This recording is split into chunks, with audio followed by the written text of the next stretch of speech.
Mesdames, Messieurs, chers Tourtoracois, c'est aujourd'hui un grand plaisir de vous accueillir, comme d'habitude, pour ce traditionnel échange de jeux. Tout d'abord, je veux souhaiter la bienvenue à nos nouveaux habitants. J'espère que nous leur apportons le meilleur accueil et nous espérons que Tourtorac soit pour eux une résidence qu'ils n'auront jamais à regretter. À vous tous et au nom du conseil municipal, je présente tous nos vœux de bonheur, de santé, de réussite dans vos projets pour vous et tous ceux qui vous sont chers.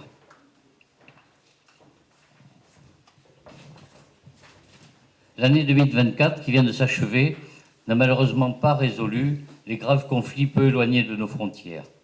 La Russie continue d'envahir l'Ukraine alors que la situation au Moyen-Orient ne semble pas réglée malgré l'espoir du cessez-le-feu actuel et la libération d'une partie des otages. Ayons une pensée pour nos compatriotes de Mayotte qui viennent de subir des ravages d'un cyclone d'une violence inédite qui a dévasté une population déjà bien défavorisée. 2024 a été l'année des élections européennes dont les résultats ont provoqué la dissolution de l'Assemblée nationale. Les législatives suivantes ont mis en place 3 blocs étanches, sans aucune majorité durable possible, ce qui nous aura fait connaître 4 gouvernements dans la même année. Encore plus inquiétante est la situation financière du pays, avec une dette considérable et qui augmente sans cesse. Malheureusement, plus près de nous, les finances de notre département ne sont guère brillantes. Je suis désolé de vous parler de ces situations qui sont préoccupantes, mais les collectivités territoriales ont pu réaliser la plupart de leurs travaux avec le concours de l'État et le concours du département, d'où nos inquiétudes pour l'avenir. Pour le moment, les finances de Tourtorac sont saines et nous permettent de continuer les travaux prévus et d'avoir encore des projets.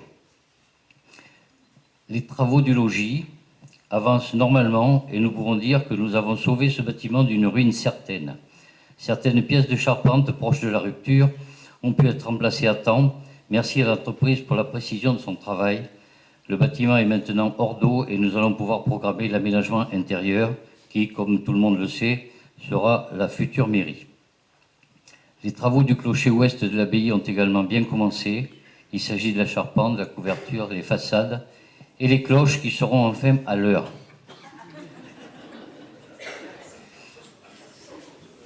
Pour cette tranche, c'est 400 000 € de travaux qui s'ajoutent aux précédentes pour un total qui frôle le million d'euros. Toujours en 2024, nous avons continué à acquérir des parcelles de jardin à côté de l'école, ce qui, nous l'espérons, nous permettra d'y réaliser le city-stade, souhaité d'ailleurs par nos charmantes institutrices qui y sont présentes et je les en remercie. Nous avons également fait conclure une promesse de vente au propriétaire du Chevalier Noir, solution qui nous a semblé la plus sûre pour arrêter la dégradation de cet immeuble dont il faudra décider d'une destination. Sachant que des travaux considérables seront nécessaires, il faudra sûrement faire appel à des investisseurs privés. Même si des pistes sont envisagées, nous sommes preneurs d'autres propositions, d'autres idées, donc voilà, on est à l'écoute. J'en viens maintenant à la saison touristique. Pour la grotte, elle a été moyenne. Pourtant, la fréquentation a connu une hausse jusqu'à fin juin. Elle a été stable en juillet, mais en baisse au mois d'août, pour ensuite une arrière-saison normale et des bonnes vacances de Toussaint. Est-ce que la baisse du mois d'août est due aux Jeux Olympiques, où les gens étaient devant la télévision? Il faut dire que les Jeux Olympiques ont eu un grand succès, avec de belles victoires françaises, et on espère que c'était ça, donc que ça ne se renouvellera pas tous les ans. Donc, au total, pour la grotte, une petite baisse de recettes en billetterie, compensée en partie par une hausse de la boutique, pour un résultat toujours largement positif. Ces bons résultats financiers nous permettent d'envisager des investissements en éclairage et en projection vidéo. Il faut souvent créer la nouveauté pour améliorer la notoriété du site. Je veux ici rendre hommage à Jean-Luc Siriex, qui a découvert notre grotte il y aura 30 ans, le 28 janvier prochain, avec une immense pensée également pour ses parents, Jean et Arlette. Alors j'en viens maintenant à remercier l'ensemble du personnel communal. Avec 3 agents techniques, nous assurons l'entretien normal de la commune, mais en plus les compétences de chacun avec ses spécialités, Donc tout ceci nous permet de réaliser des travaux en régie. Effectivement, nous en faisons beaucoup dans les grosses œuvres, dans les travaux intérieurs. Voilà, donc nous faisons beaucoup de travaux en régie et ça nous donne des moyens, puisque ça nous coûte quand même beaucoup moins cher que de passer par des entreprises. Mais on essaye aussi de garder un équilibre et de faire travailler les entreprises quand même de façon régulière. Félicitations à tous les trois. Je vais commencer par Julien parce qu'il assure seul actuellement, mais aussi Antoine et Franck qui sont tous deux en arrêt, mais plus pour très longtemps, et on leur souhaite un très rapide rétablissement. À la cantine, mais aussi pareil, c'est la série. Patricia est toujours en arrêt, avec peu d'espoir de reprise, et je veux vivement remercier tous ceux qui ont assuré après elle, en sachant qu'on n'a toujours pas de cuisinier ou de cuisinière fixe pour la cantine. Donc, si vous en connaissez, on est aussi preneur, parce que Mélissa, qui est là actuellement, ne pourra pas travailler jusqu'à l'été. Et donc, je veux aussi remercier tous ceux qui lui ont précédé, c'est-à-dire Patrick, Joël et Maëva, qui ont successivement assuré le service, et remercier aussi Sylvie qui assure la garderie.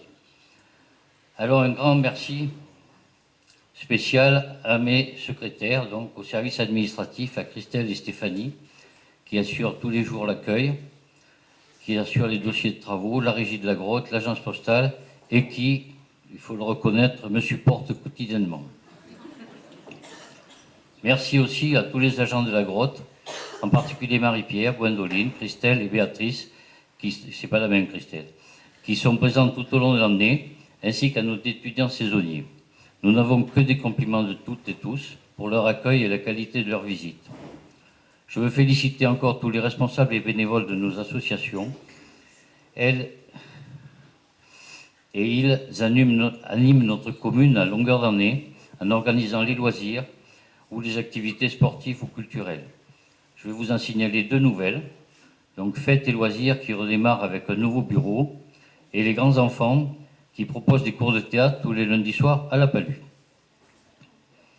À propos de théâtre, le 12 mai prochain sera le bicentenaire de la naissance d'Antoine de Tounens, et pour célébrer cet anniversaire, Jean-Baptiste Ciossa nous propose une réadaptation du scénario de Guy Vassal que certains d'entre nous ont déjà vu il y a quelques années.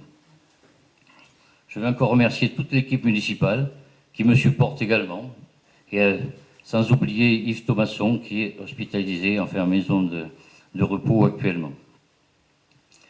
Merci enfin à la communauté de communes qui assure à notre place un bon nombre de compétences avec son président et son directeur, dont je remercie la présence, et l'ensemble des services. Bonne année à tous.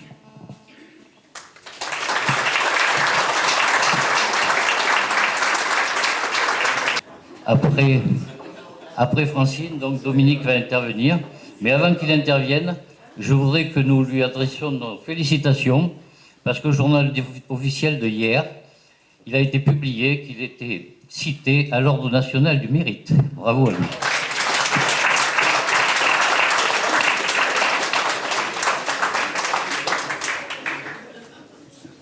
Merci Monsieur le maire, merci déjà pour ton invitation.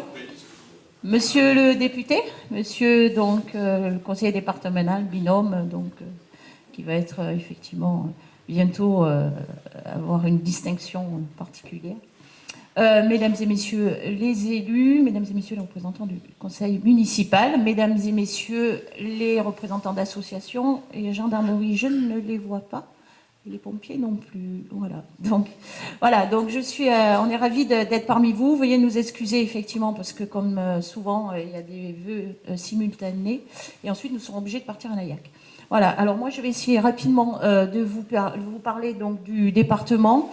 Tu as commencé à le dire tout à l'heure, Dominique, c'est qu'effectivement donc la situation est pas brillante, comme dans beaucoup de collectivités malheureusement aujourd'hui. Donc vous savez ce qu'on appelle l'effet ciseau, donc c'est-à-dire l'augmentation des dépenses et la diminution des recettes. Et bien évidemment, le département fait partie donc de ces collectivités. Alors le département aujourd'hui, vous savez qu'il vous prélèvera plus d'impôts puisqu'il ne collecte plus l'impôt.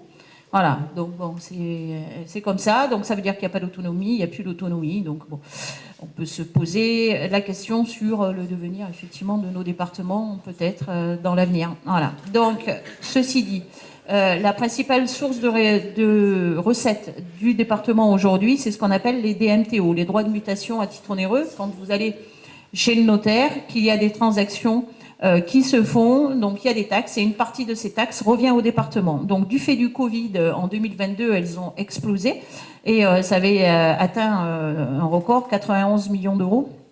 Mais maintenant, effectivement, l'effet Covid, ça fait comme le soufflet, ça redescend. Et on est redescendu à 50 millions d'euros. Donc il y a un delta de 40 millions d'euros.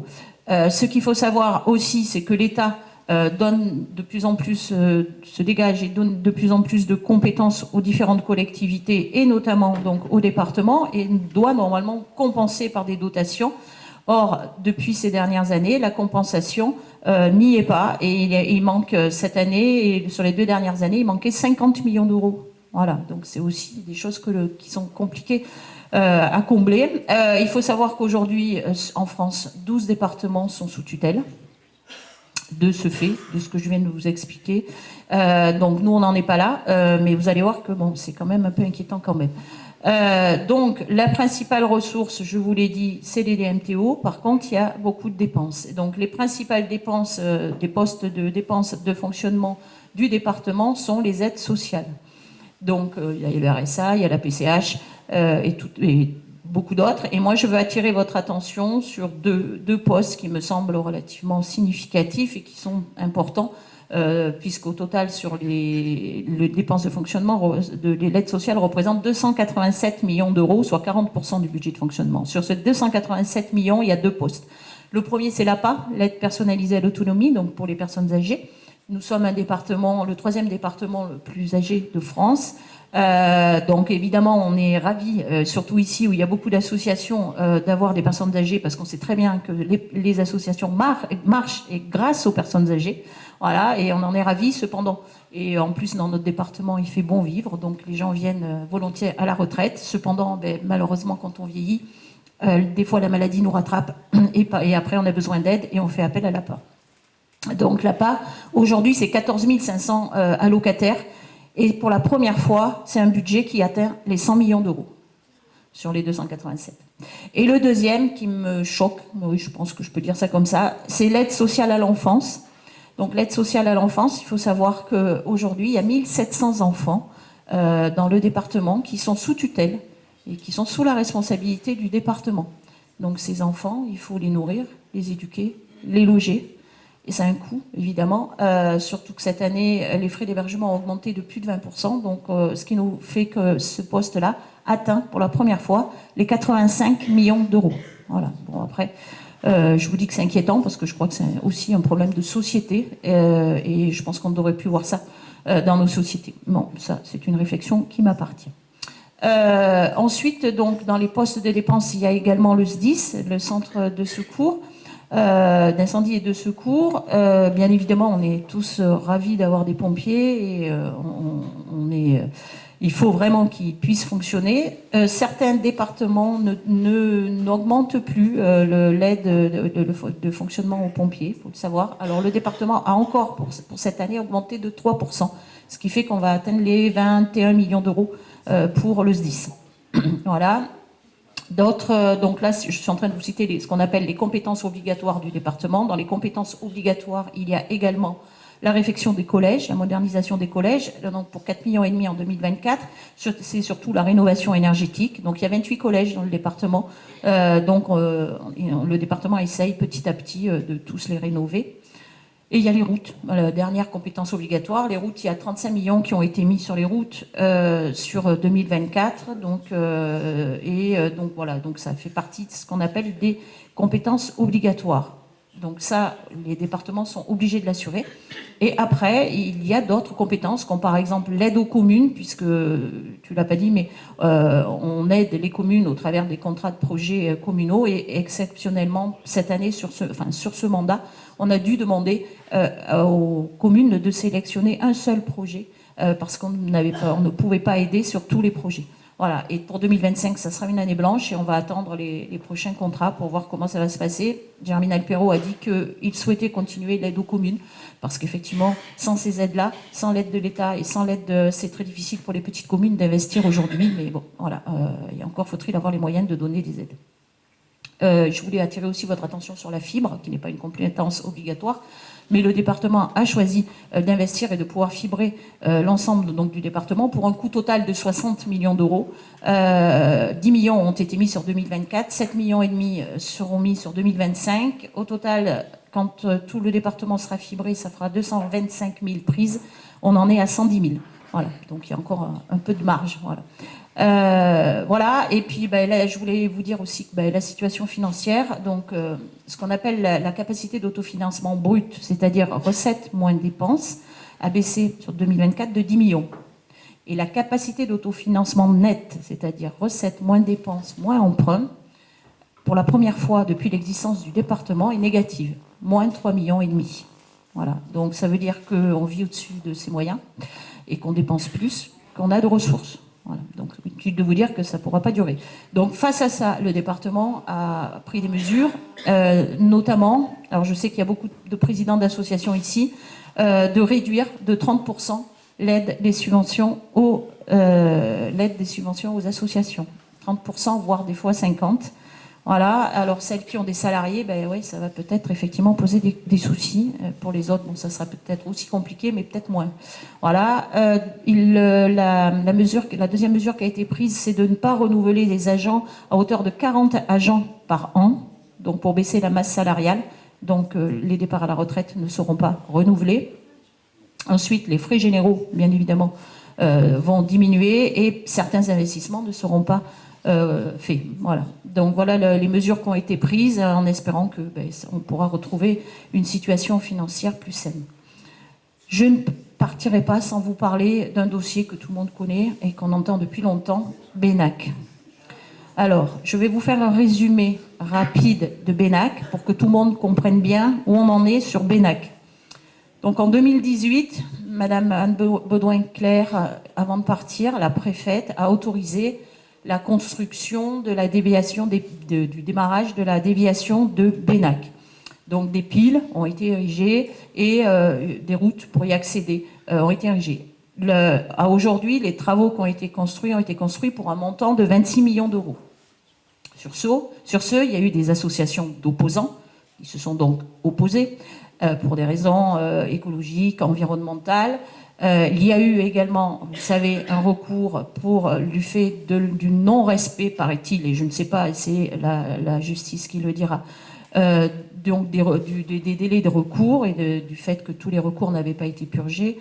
Voilà, donc aujourd'hui, il y a des actions en justice qui continuent à courir, et surtout, il y a une démolition qui a été ordonnée donc par la Cour administrative d'appel. Donc aujourd'hui, normalement, le département aurait dû démolir. Vous comprenez bien que démolir des ouvrages qui ont été construits et qui coûtent 26 millions d'euros, ça fait un peu mal quand même. Donc le département a choisi de ne pas démolir et de continuer la procédure et notamment de présenter un nouveau projet.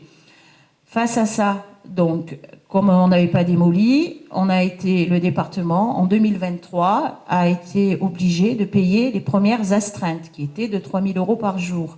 Donc, on a payé en 2023 489 000 euros d'astreintes. Ces 489 000 euros ont été distribués aux 3 associations d'opposants, équitablement.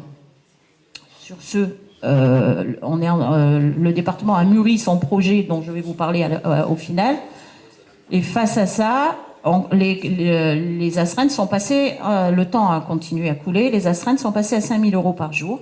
Et en avril 2024, le département a été condamné par la Cour d'appel de Bordeaux à verser 1 433 000 euros d'astreintes. 933 000 sont revenus à l'État, 500 000 sont revenus aux 3 associations d'opposants.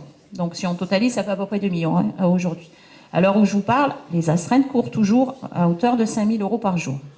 Sur ce, avant de partir, le préfet Jean-Sébastien Lamontagne, le 5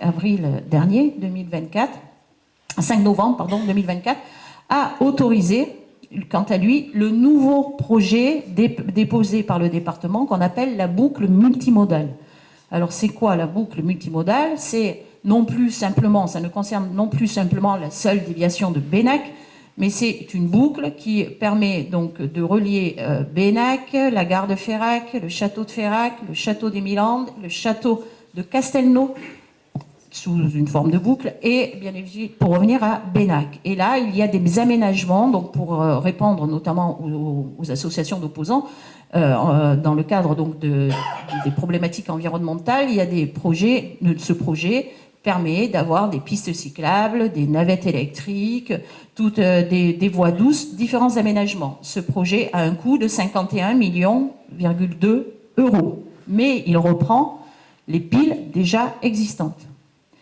Donc, on en arrive dans une situation burlesque, absurde, ce que vous voulez. D'un côté, vous avez l'État qui autorise et qui dit, voilà, on peut construire, je vous autorise à construire ce nouveau projet. Et de l'autre côté, vous avez toujours les recours en justice qui courent et qui, peut-être, un jour, ordonneront la démolition. Donc, si ça se passe comme ça, il faudra démolir pour reconstruire. Voilà, donc voilà, je tenais à vous l'expliquer parce que je crois que j'ai envie de vous dire, suite au prochain épisode, parce que personne ne connaît la fin, je crois, aujourd'hui. Il me reste à vous inviter, vous le savez, je crois que vous l'avez eu, deux choses, donc le 23 au vœu de la communauté de communes à Terrasson, et le 30, les vœux des conseillers, alors là, c'est vos impôts, et les vœux du 30, c'est nos sous. Donc à Dominique et à moi, et on sera ravis, comme chaque année, de pouvoir vous accueillir. Donc cette fois, ça sera au Lardin pour les dernières cérémonies de vœux et surtout un moment de convivialité. Je vous souhaite une excellente année de santé, de bonheur, de joie, malgré tout, puisqu'on n'est pas toujours porteur de bonnes nouvelles. Et puis, je vous dis à l'année prochaine et je vous remercie pour votre attention. Merci.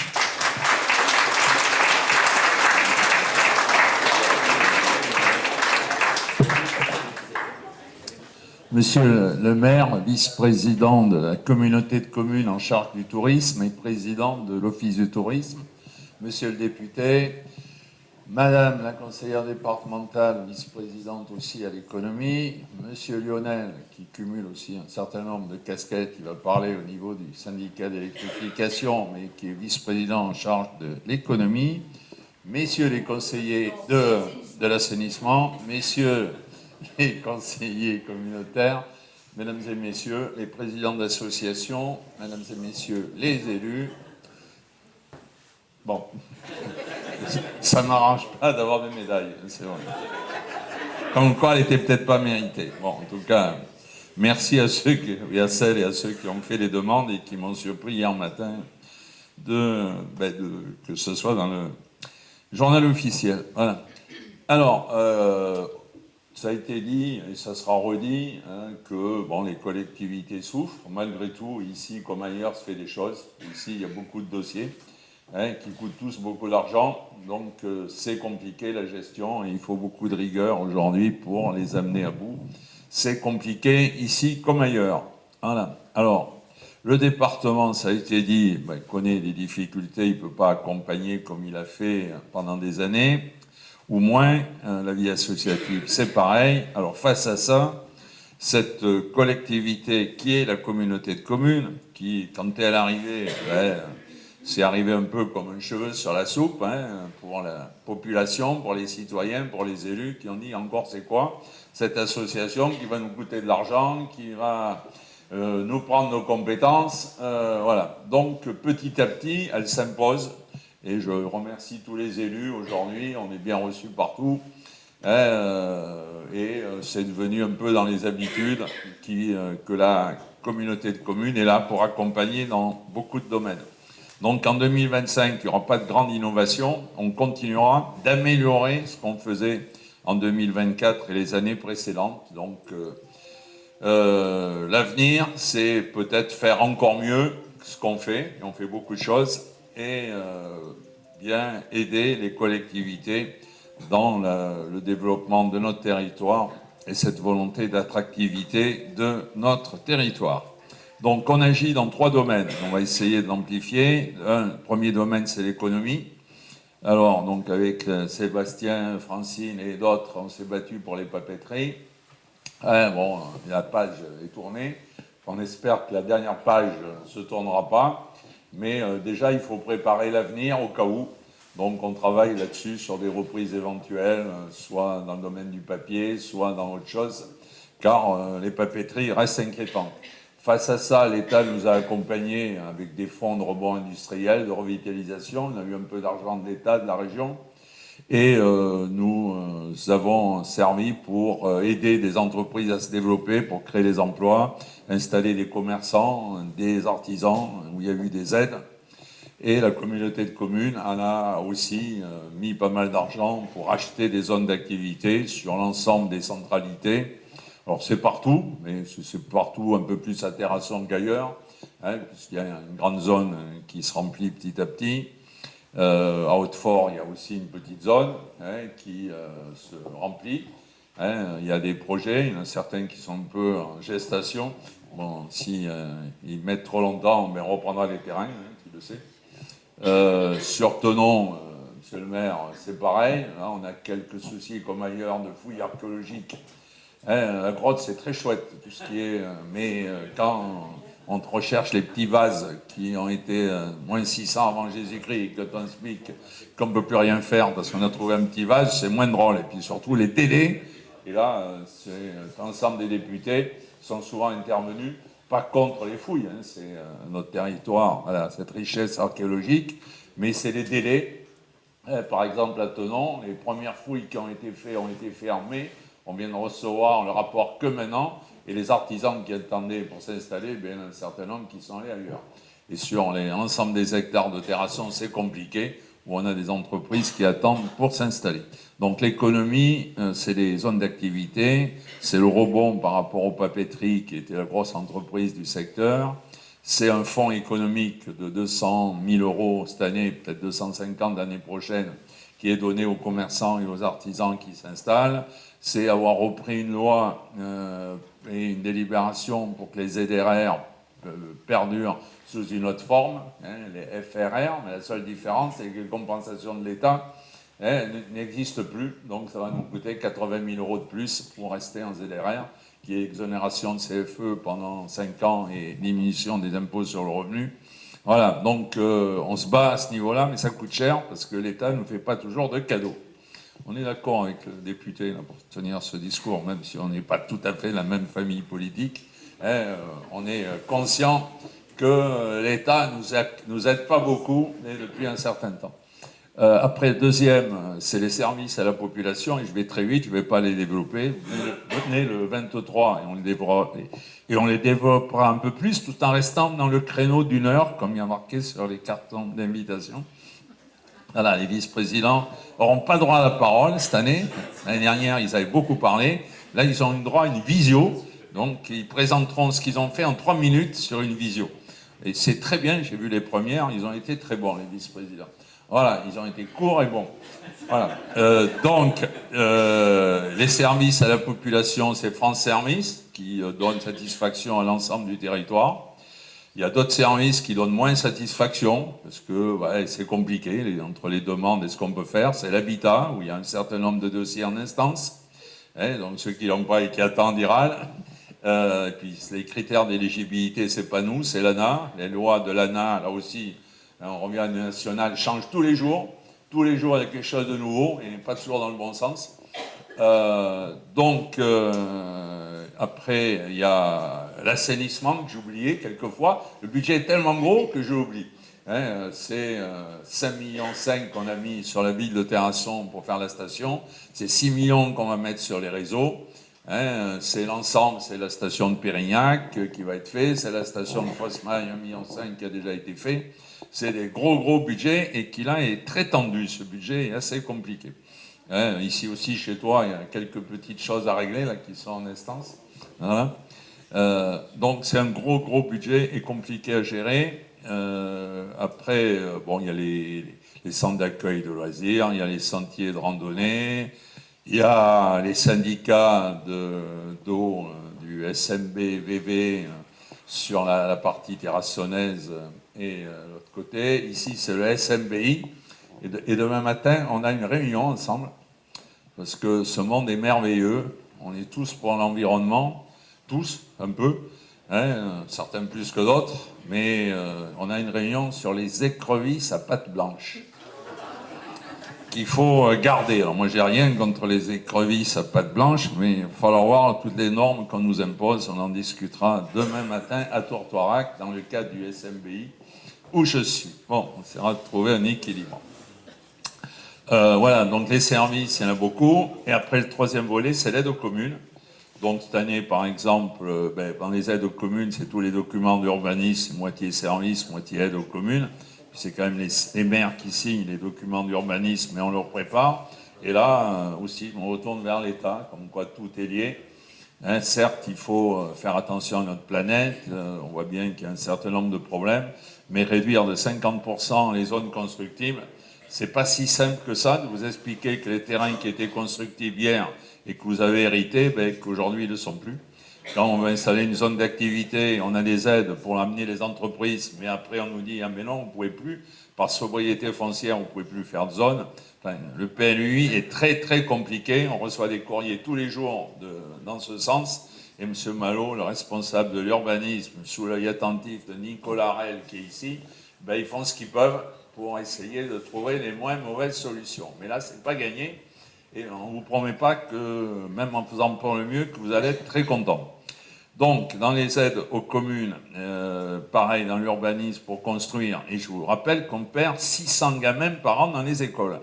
Alors moi, je veux bien tout protéger, hein, mais si demain, il n'y a plus de services publics, hein, s'il n'y a plus de services publics, même ceux qui sont uniquement pour l'environnement, pour la qualité de vie essentiellement, quand il n'y aura plus de services publics, je ne suis pas sûr qu'ils soient bien contents. Donc il faut trouver cet équilibre entre la préservation de notre environnement et quand même des activités. Donc la défense incendie est aussi obligatoire, donc on aide les communes avec des bâches, et on a un fonds aussi qui permet d'accompagner avec un service ingénierie qui aide les communes à monter des demandes de subventions. Et cette année, il va y avoir un débat. Pour l'instant, c'est vrai, on n'est pas riche, mais on n'est pas trop en difficulté, la communauté de communes, car ça n'a pas toujours fait plaisir, mais on a su augmenter en son temps un peu le foncier bâti. Ça a été assez indolore, personne n'a râlé parce que ce n'est pas trop vu. Et cette année, par contre, on a augmenté la CFE pour ceux qui touchaient pas beaucoup, qui payaient pas beaucoup. Ça fait gueuler un peu plus. Voilà.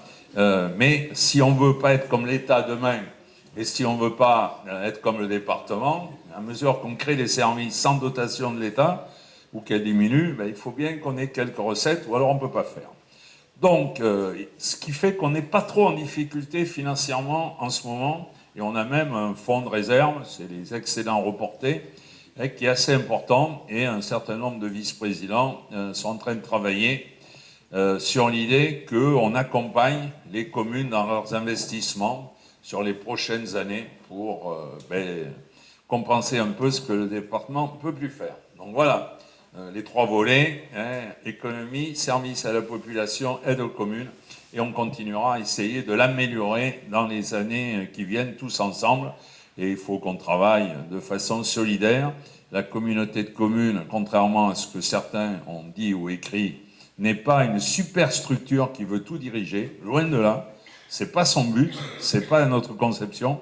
C'est simplement pour faire ensemble, peut-être des fois mieux que ce que les communes pouvaient faire toutes seules. Voilà l'esprit qui nous anime et qui nous animera. Maintenant, on va s'excuser, on va aller redire un peu les mêmes choses à Nayac. Voilà. De peur d'oublier, on le répète assez souvent. Alors ceux qui arrivent à plusieurs vœux doivent dire « on en a ras-le-bol », mais bon. Mais vous inquiétez pas, il y aura un casse-croûte les 2 jeudis qui suivent pour nous faire pardonner de se répéter un petit peu. Donc à tous, bonne année, bonne santé, ce qui est le principal au-delà de nos soucis à laquelle on arrive toujours à trouver des solutions plus ou moins efficientes, mais on essaye d'en trouver. En tout cas, la santé, c'est le plus important, et puis le bonheur, et puis d'essayer de réaliser ce que l'on souhaite. Bonne année 2025.